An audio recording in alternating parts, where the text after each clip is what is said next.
What's up, everybody? It's your boy, Satan. Sorry, I was just messing around with these settings on my mixer. Alright, there we go. Anyways, I got a new review coming straight to you, hot off the oven. Today we're reviewing Cup Gaem. And if you haven't heard about this game yet, I really don't know how you haven't heard about this game yet. You know what this is. It's Cuphead, one of the most anticipated games in the last few years. Chances are you already know a lot about this game, so I'm not going to talk about its backstory too much. It's a 1930s cartoon-inspired video game, inspired by stuff like this old Japanese Mickey Mouse war propaganda cartoon.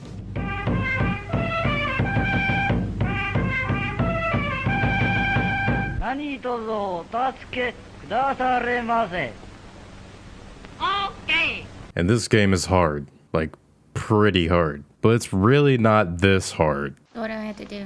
Beat the tutorial, go. How do I duck?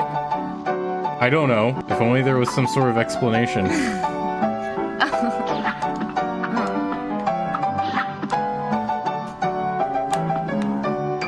She's so fucking good. Holy shit, you did it. That was easy. So other than the cartoon aesthetic, which it nails perfectly, what does Cuphead offer that's different from any other run-and-gun video game? And I gotta admit, I was the most skeptical person of this game and just thought it was gonna be an overhyped, pretty-looking game that would be an empty shell of an experience. And although the Steam's rating is overwhelmingly positive, I've actually heard some pretty split opinions on this game. So you've got your basic yet charming story, some easy-to-learn controls, and a nice handful of custom skills. You've got an overworld that has some secrets and side quests hidden away, terrible puns, fuck you, and music that sets the tone really nicely. The music goes really well with this game.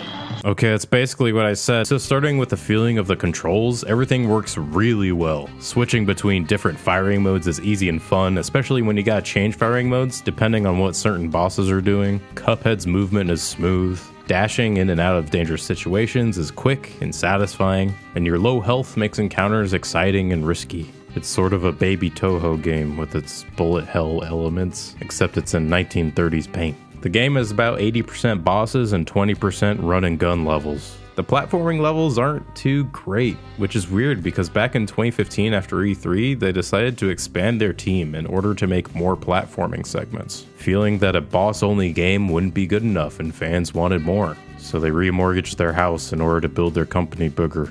Ironically enough, the bosses are the best part. Not everyone earns a grade A rating, if you know what I mean, and not everyone can maintain that level of quality over time. Then you'll experience the scintillating sensations that I do. This guy's an elitist gamer. That's exactly what this is. This is a commentary on gaming. Only those with the highest IQ will understand. So the developers wanted the core gameplay to be really difficult, and for that aspect to be the main focus. I can easily say that this is probably going to be a game that a lot of people will praise due to its awesome visual and sound design, but many people will never beat it or even buy it. Really? If you're not good at these types of games, you could watch someone else play it and get the enjoyment out of it that way. Now, me and a bunch of other people have been jokingly saying this is the Dark Souls of modern platformers. Because it's a funny meme to compare anything that's difficult at all to a Souls game. But the more I think about it, it kind of makes sense. Now bear with me on this. You've got bosses and levels where you go long stretches of difficult gameplay without many checkpoints. There's a lot of dying to unexpected things and then going, oh, okay, that's what happens, I gotta avoid that. Then once you know the fights and patterns, there's still random factors here and there to keep you on your toes.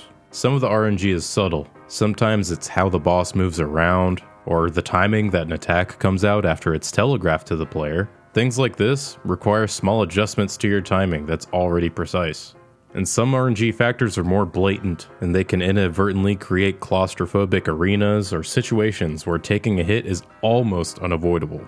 Then there are situations where you might think it's safe to use a special, but the game decides to perfectly precisely fuck you. And I understand, it's part of the challenge they crafted. Now, I'm not against randomness in games. It makes things less predictable and keeps you on your toes, but Cuphead rides a thin line between fun challenge and repeating an entire fight or series of fights because this one thing acted different at the worst possible moment, so you died and now you gotta redo the entire encounter, even though the first two phases feel kind of like boring chores. You know, that old phrase. But that's not to say that ruins the rest of the game. as I really enjoyed the majority of bosses and levels. Not just because of the art style, but the creativity and how you're supposed to fight the bosses. And sometimes the randomness helps. Sometimes you'll get a random parry projectile that saves you or makes you feel awesome when you hit a parry and dash around and barely dodge stuff. It feels very rewarding. It triggers the dopamine in your brain. But yeah, just about all the bosses are super awesome. Sometimes you'll even see throwbacks to classic platformers. And you know what? Mugman kind of sounds like Mega Man.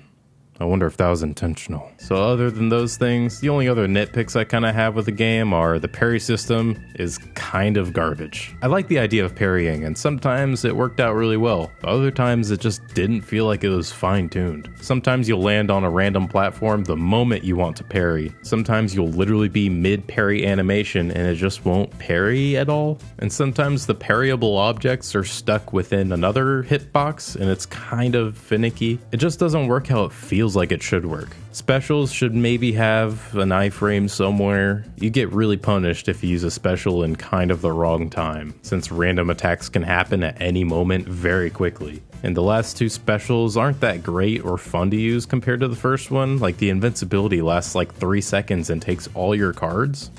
That's kinda lame. Other than that, the game is super fucking fun. It has a healthy difficulty curve, and it's the most aesthetically pleasing game I have played in 2017. My final verdict on Cuphead is a strong 8 out of 10. Regardless of the nitpicks on mechanics, RNG, and some minor bug issues,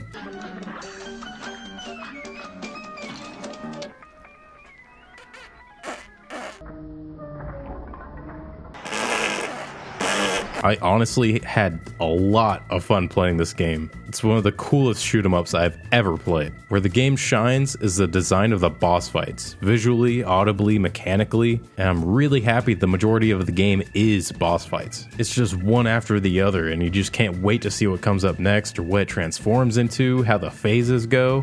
Sure, you got the platforming levels that are kind of lackluster, and I kind of wish they took that time making those to just make maybe one more boss or something, but it's alright. They weren't that bad, and they were kind of a nice break from bosses every once in a while, now that I think about it.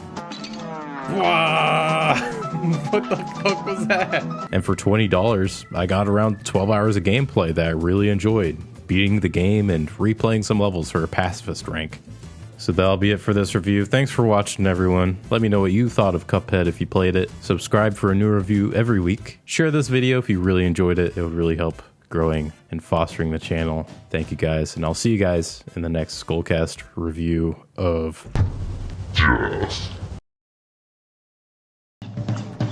I love, what the fuck is this candy called? Corn? No. What is it called? Is this candy called corn? Candy corn! What is this candy called that looks like corn? I'm a dental assistant. Candy corn is not good for your teeth. You have a cavity.